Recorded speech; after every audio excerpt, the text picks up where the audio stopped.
Hello friends, welcome back to our YouTube channel. अभी हम लोग यहाँ पे एशियन पेंट्स लिमिटेड की एनालिसिस करेंगे और हम लोग देखने वाले हैं कल के दिन मीन्स यहाँ पे 7 जून को किस तरीके से अपना मोमेंटम करेगा, इसका प्राइस एक्शन पैटर्न कैसा रहने वाला है।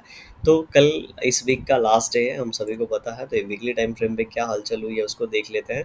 तो वीकली टाइम फ्रेम पे देखेंगे तो ये जो है, ठीक है, एक इनडिसिजिव कैंडल बनाने वाला है, जो कि ये बहुत बड़ा कैंडल है, बहुत ज़्यादा वोलेटाइल इस ये वीक था हमारे लिए। ठीक है, क्योंकि यहाँ पे इलेक्शन का रिजल्ट था, इसीलिए बहुत ज़्यादा वोलेटाइल था। तो ये अब इतना वोलेटाइल हो गया है। एक बात तो क्लियर है, अगर ये ऊपर अपना हाई ब्रेक करता है तो हम लोग को अब ऊपर के अच्छे लेवल देखने को मिलेंगे। लेकिन हम लोगों को अभी तक जितने बार भी इसने वीकली टाइम फ्रेम पे 3000 का जो लेवल है, इसके ऊपर एक बार भी क्लोजिंग नहीं कर पाया है। ठीक है, 3000 का लेवल कहीं पे यहाँ पे है, और ये 3000 के लेवल को इस कैंडल से भी टच करके नीचे आ गया, और इस बार की कैंडल पे भी ये क्लोजिंग ऊपर कर नहीं पाया और नीचे की ओर दे दिया। और हमारा क्या मानना था कि इसके ऊपर एक बार हम लोग को क्लोजिंग मिल जाए, उसके बाद हम लोग क्या कर सकते हैं, वन वे प्लानिंग करेंगे। तो सेम वही वाला हम लोग यहाँ पे फॉलो करेंगे। और कल के दिन अगर हम लोग बात करेंगे तो वन डे टाइम फ्रेम पे जैसा हमने कल बात किया था, आपको याद होगा कि यहाँ पे एक इनसाइड कैंडल बनने की प्रॉबिलिटी है, और नीचे वाले जो जिस तरीके से लेवल डिस्कस किए थे, शायद वही लेवल उसी तरीके से काम किया। अभी हम लोग 15 मिनट टाइम फ्रेम में देखेंगे।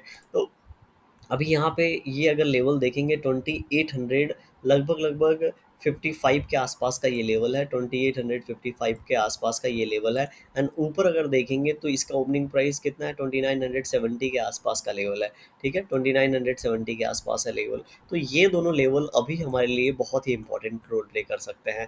जब तक इसके अंदर है तब तक तो ये हम लोग बहुत ज़्यादा हम लोग मोमेंटम एक्सपेक्ट मतलब यहाँ पे प्रिडिक्ट नहीं कर पाएंगे। प्राइस एक्शन पैटर्न देख के भी छोटे मोमेंटम देखेंगे 15 टाइम फ्रेम पे, लेकिन बड़ा यहाँ पे थोड़ा सा प्रिडिक्शन इसके अंदर मुश्किल होगा। लेकिन एक बार इसके बाहर निकलेगा तो हम लोग क्या कर सकते हैं, यहाँ से यहाँ पे मोमेंटम देख सकते हैं। तो अगर ये 2850 का लेवल ब्रेक करता है तो हम लोग 2800 का लेवल यहाँ पे 50 पॉइंट्स नीचे देख सकते हैं, क्योंकि ऐसे पॉइंट में इतना रुकने के बाद बहुत ज़्यादा दिन जिस तरीके से यहाँ पे बायर्स एग्रेसिव हुए हैं, उसके बाद अगर ये लेवल ब्रेक कर रहा है, मतलब ये इन लेवल्स को भी ब्रेक करेगा, और ये लेवल्स 2600 वाले लेवल रिटेस्ट करेगा। ठीक है, फर्स्ट पॉइंट, इसके लेवल के नीचे क्लोजिंग मिलना चाहिए। तो ऐसे सिचुएशन में ये सिनारियो बन सकता है। दूसरा सिनारियो ये है कि जिस तरीके से यहाँ पे बायर्स एग्रेसिव बाई किए हैं, अगर हम लोग को यहाँ पे 3000 का ब्रेकआउट मिलता है डेली टाइम फ्रेम पे, तो हम मान के चलेंगे अब ये जो रेंज बनाया था 3300 रुपीज़ का, हम लोग इसको ऊपर प्लॉट करेंगे। और यहाँ से 3300 का टारगेट, अब 3300 का टारगेट क्यों निकल के आया है, अब इस पॉइंट पे आप ये चीज़ समझ पाएंगे। सेलिंग स्टार्ट हुई है यहाँ पे, लेकिन यहाँ पे 4-5 दिन रुकने के बाद ये सेलिंग ट्रिगर हो गई है बहुत तेज़ी से। तो ये क्या हो गया, एक सेलर्स पॉइंट हो गया, जहाँ पे फिर से ये जब सेलर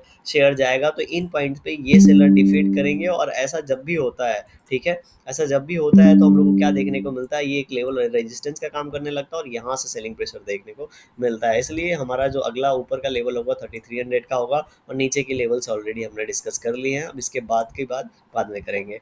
15 मिनट टाइम फ्रेम पे हम लोग चलते हैं। 15 मिनट टाइम फ्रेम पे अगर आप इसको देखेंगे तो यहाँ पे 2 दिन में बची बाइंग, और ये स्लोली स्लोली यहाँ पे सेलिंग हो रही है, लेकिन धीरे धीरे ये नीचे आ गया है। अब जिस तरीके से हमने जो कल लेवल डिस्कस किए थे वो अचीव हो गया। अब नीचे के लिए अगर हम लोग देखेंगे तो ये बाइंग हैपनिंग स्टार्ट हुई है 2822 से। ठीक है, अभी इसने आज का ये लो लगाया है 2880 से। तो 2880 अगर ब्रेक डाउन करता है तो 2860 का 20 रुपीज़ की मैं इसलिए बात कर रहा हूँ क्योंकि ये हमेशा 20 रुपीज़, यहाँ देखिए, 2040, हमेशा ये जो भी ये प्राइस एक्शन छोटे छोटे पैटर्न बनाता है, ये 20 रुपीज़ का ही यहाँ पे सेगमेंट लेके चलता है। इसीलिए हम लोग नीचे 20 यहाँ पे देखेंगे, यहाँ से एक कैंडल रुकने के बाद ऊपर गया, इसीलिए हम लोग 20 रुपीज़ नीचे का एक टारगेट देख सकते हैं। और उसके बाद ब्रेक करता है तो ये हो सकता है इन लेवल्स को रिटेस्ट करने आ रहा हो। लेकिन जिस तरीके से आज और कल की थोड़ी सेलिंग देखने को, मिक्स सेलिंग मिली है, अब नहीं लगता कि धीरे धीरे और इतना नीचे जाएगा। ठीक है, तो ये हम लोग मान के चल सकते हैं कि कल के दिन ये बहुत ज़्यादा नीचे तो नहीं आएगा, और आएगा भी तो इन लेवल्स के आसपास। अगर मान लेते हैं 2860 के आसपास भी आता है तो एक बाइंग हैपनिंग आ जाएगी, एक प्रॉफिट बुकिंग आएगी, जिसकी वजह से ये फिर से ऊपर की ओर आ जाएगा। लेकिन अगर फ्लैट ओपनिंग होने के बाद, ठीक है, अगर फ्लैट ओपनिंग होता है उसके बाद ये 2840 के लेवल्स को निकालता है तो 2860, एंड उसके बाद 2870 का लेवल का हम लोग प्लान कर सकते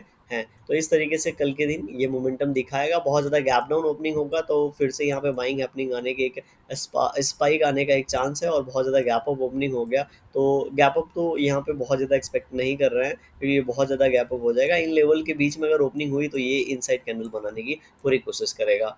तो देखते हैं एशियन पेंट कल किस तरीके से यहाँ पे अपना प्राइस एक्शन पैटर्न दिखाता है। वीडियो पसंद आई होगी तो लाइक कर सकते हैं, चैनल पे हमें सब्सक्राइब कर सकते हैं। Thank you for watching this video.